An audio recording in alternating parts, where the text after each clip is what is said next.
Jujutsu Kaisen. This is Jujutsu Kaisen chapter 187, Tokyo number 2 colony part 6.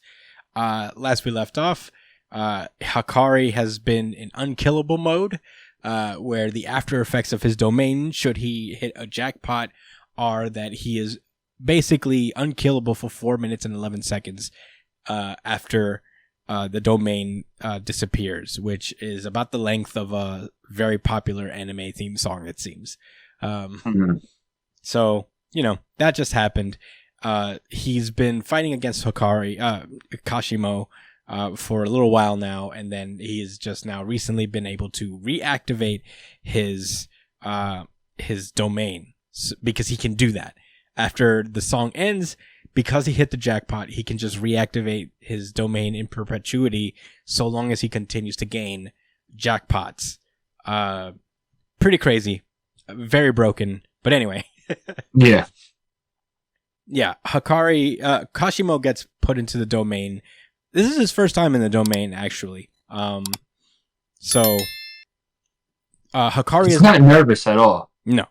Hakari is not unkillable. Is not unkillable anymore. He can be killed now, until he gets a jackpot. Then the cycle resets again.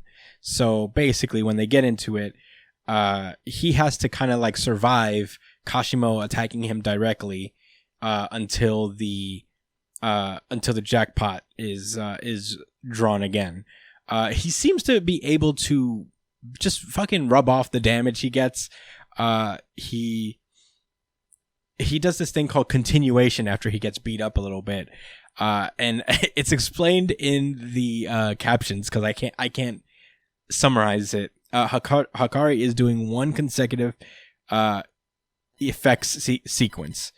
So he for Private Pure Love Train, the probability of hitting jackpot is over 20% on first activation. So it's a visual effect with high chances. For that reason, the risk of drawing a dud is greater during normal times. So he usually doesn't use it unless he has increased probability. So I don't know what that means. Josh, do you know what that means? And it's okay if you don't. I don't want to sit here and pretend that... I could. You're talking about on page 6, right? So the way I interpret it, all it's really saying, in my opinion, is that like the percentages only represent like whether it's likely or not, and we have to assume that his power lends into itself, giving you everything flows into itself. You know what I mean? If you're not getting good luck, it's not going to help you out. But the moment you do start getting luck, though, the mechanics is built in such a way that you have a higher probability the more you win. So the more he wins consecutively and keeps getting it, the higher the chance keeps getting. I think there is a cap, but it's like essentially to a point where he can run it almost infinite. Like we already had this talk where like in theory he could run it infinitely, but for the sake of this being like a comic and not an actual real slot machine, this is what the author, in my opinion, is going to use to lean on him being able to get like a whole bunch of uses out of his ability. That's the best way to look at this. What he's explaining, that all this is all right. Bottom line, if he keeps hitting jackpot and getting good situations, it's because his ability is built that way to keep to lend into itself. That's all. Yeah, that's the best. That's really, I guess, what the overall message is. I guess what I'm trying to explain is that, like, when he does continuation and removal later, I'm trying to understand what that means necessarily. Is that him basically pulling? Is that him basically like pulling the slot? Because he does it twice. He does continuation and renewal, and that's when the two slots pull up. So maybe that's what it is. I don't know. If you guys know in the comments, please let us know, because I don't want to sit here and pretend that I understand something that I clearly don't. But I think that's my summation, is that whenever he, you know what I'm talking about with the panels where he goes continuation. And it looks like he's shattering. Yeah, the glass. Yes, whatever. My glass. And I think is that how he does the slots, like the pulling of the lever that makes these slots come out. I really don't know, man. That's why I gave that vague spiel, just to, No, you just weren't to say wrong. that I feel like I understand what's happening, even though I can't really explain it No, you weren't wrong though. specifically. What you were explaining was like kind of the overall vibe of his domain is that he can Right, use it in perpetuity so long as he hits the jackpot every time. right, and that's and again, like he will keep hitting it because that's how it's built. Where Yeah. you know, like even though in theory you could keep getting it consecutively, get it up to 90%, but you'll still miss on the next one because it's not 100%. Mm-hmm. But you know, they're probably not going to do that unless for dramatic effect or something. Yeah. I'm telling you, see, I already know. I know what he's gonna fucking do. I know how it's gonna work, man. Yeah. That's how he's gonna lose. He's gonna be on a fucking run, and then boom! Oh shit! I ran out of luck. Yeah. So what Hikari Right. does is that he summons the Richi, which is like the animation basically that determines whether he gets the third and final slot for his jackpot. And it's the potty emergency Richi, where there are these scenarios that play out that are based on this anime, because this is an anime-based pachinko machine. Yeah. And now basically the conditions of this one is that if the character reaches the Shin Yurigoka station without accident, the jackpot Richi, it's a jackpot Richi scenario. So if this character reaches this train station without incident, then he gets then Hikari will get a jackpot. So he gets there, I guess, and that leads Hikari to achieving another jackpot, which makes him again unkillable for 4 minutes and 11 seconds. So basically, he's like, he talks about how, you know, oh shit, he's done it again. He's unkillable for 4 minutes and 11 seconds. And he has automated, fully automatic reverse curse technique. That's another aspect. He's unkillable, and he has reverse curse technique subconsciously just activating upon the damage he receives. But he says that this jackpot was with an even number. Even if he opens the domain again after 4 minutes and 11 seconds, the increased probability that has come from, you know, him hitting the odd jackpot. numbers. Yeah, that has come from him hitting the jackpot last time won't necessarily happen. He won't get that increased boost to his probability. So the normal strategy would be to survive this next 4 minutes and 11 seconds and wait for him to reestablish the domain again. But that's how losers think, according to Kashimo. So he does like a whole lightning power up booster thing. He's like, turn up the volume because this is a funeral for the living. And he says, you may be unkillable for the next 4 minutes and 11 seconds, but I'll kill you anyway. Very badass. Yeah. I still hate him because of what he did to Panda. Oh, but, yeah. You know, it's like, what are you doing, Gigi? Like, what's the end goal? You gonna smoke him? So we're about to get a whole backstory for him. I'm skipping ahead. So we have to get a whole backstory for him, and he's just gonna get packed out. Like, come on, bro. You can't do this. Who knows? But we do get a flashback to what seems to be ancient times. The previous incarnation of Kenjaku and Kashimo are just kind of talking. Kashimo seems to have just killed a bunch of people pretty easily. He says, Kenjaku's like, did you have fun? He's like, no, I should have fought you. And Kenjaku at that moment in time seems to have not been fit for fighting right now. The scar on his head seems pretty fresh, so that means he must have just taken over this dude, whoever this guy is. This guy. This guy. But he heard about something interesting in Michiroku, the greatest cursed energy output in ever happened in Date province. A veritable cannon. And I think that's supposed to be Ishigori in a past life. Right. But right? Yeah. He's a cannon. Yeah, they call it a cannon, and he kind of has like the little eyelash things that Ishigori did, but I could be wrong. Right. In any case, he starts coughing, and he asks Kenjaku. He coughs up blood, and he's like, "Kenjaku, who is the strongest sorcerer you know?" And Kenjaku says, "Sukuna." I'm sorry that it's from 600 years ago, but I'm not changing. That's like somebody saying, "Who's the best NBA player?" Like, Michael Jordan. No, So I don't give a fuck about none of that extra shit that's going on now. I don't care. But with him, it's worse because it was 600 years ago. Yeah. Like, get over it, bro. He's dead. Next. Not really. His fingers. Oh, well, get over it, bro. He's fingers right now. But he's not there. Yeah. Either way, he's not there. Sekun. So Kenjaku's like, not Kenjaku. Kashimo's like, of course. In that case, I'll entertain what you say. Then I can fight Sukuna. Is that Kashimo? Yeah, because he has like the electricity. Isn't that his grandfather? No, because Kashimo's an ancient sorcerer. So these guys have like transcended time, seemingly. Ishigori is one as well. The Sky Lady, she's one. There's a lot of ancient sorcerers. Reggie was one, I think. So they became younger when they got revived? I think it's something of a reincarnation because we see that Kenjaku is able to jump from person to person. Maybe these people can as well. That's why he's looking for Sukuna. Okay, I see. Yeah. You see, he's a fiend. Yeah, he traveled through time basically to get to where he's at. No, didn't Kenjaku summon them in the areas? I'll be honest, right?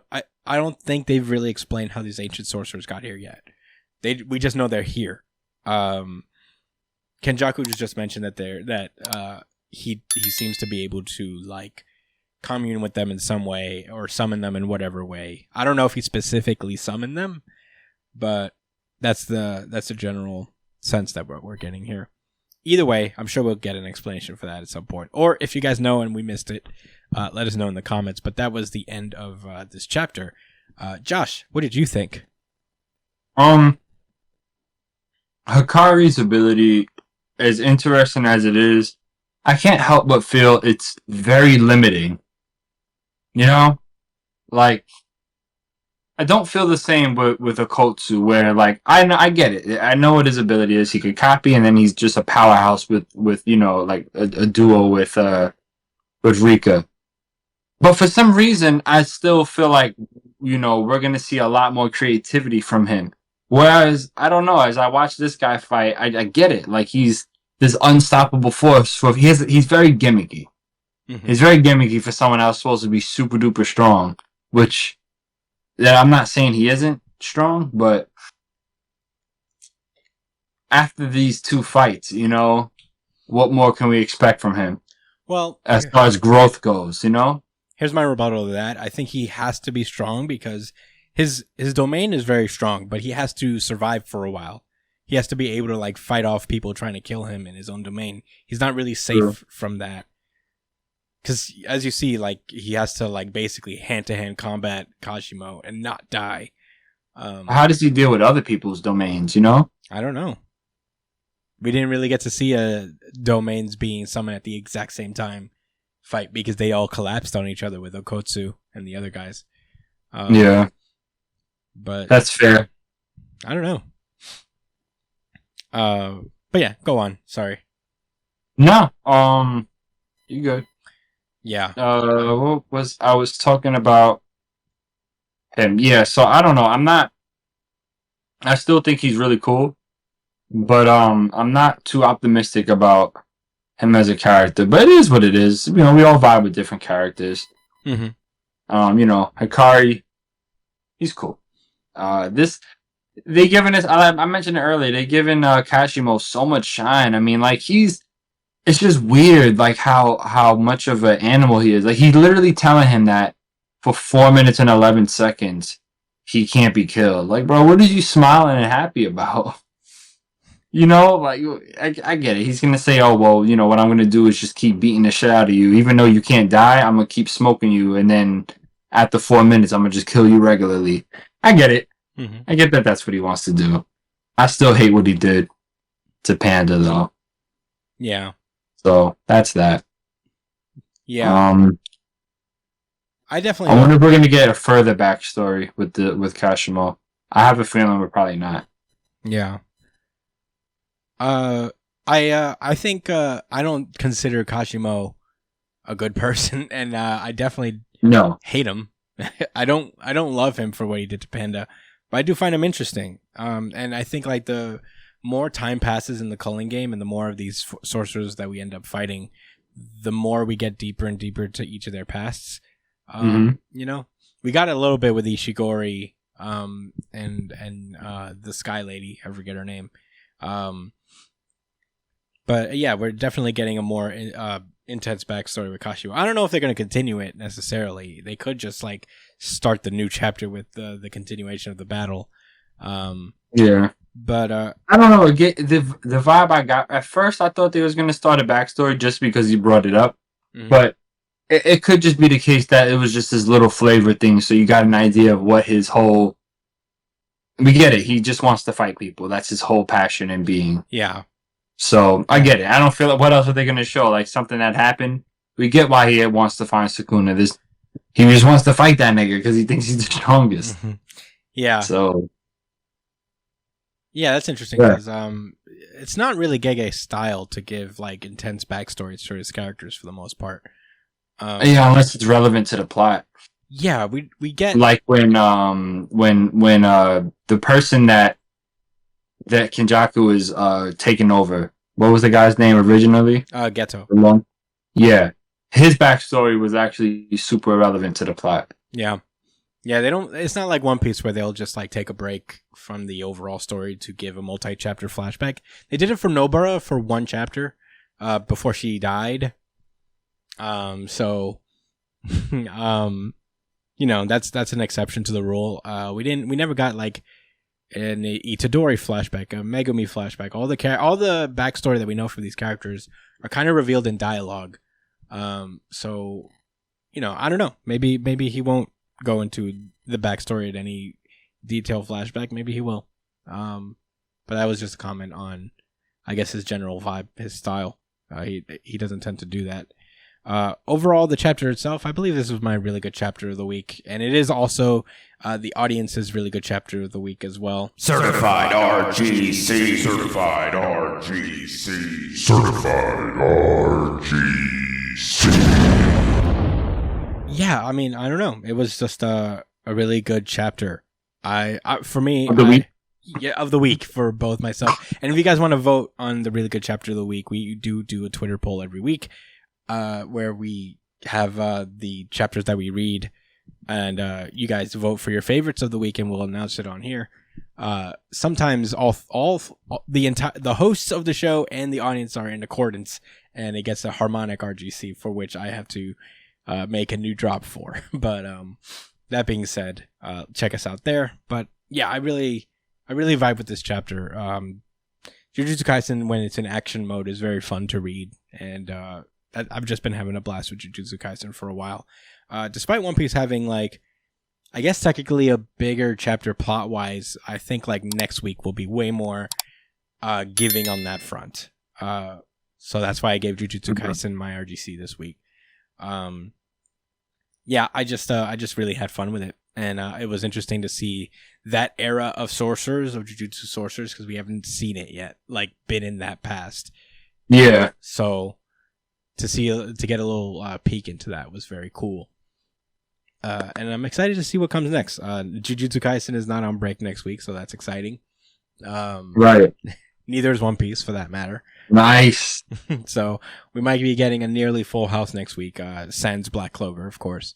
Sans Black Clover, of course. But yeah, that's all I have to say about Jujutsu Kaisen. It's a fairly simple reason for why it was my favorite this week. But, you know, it doesn't always have to be super complicated.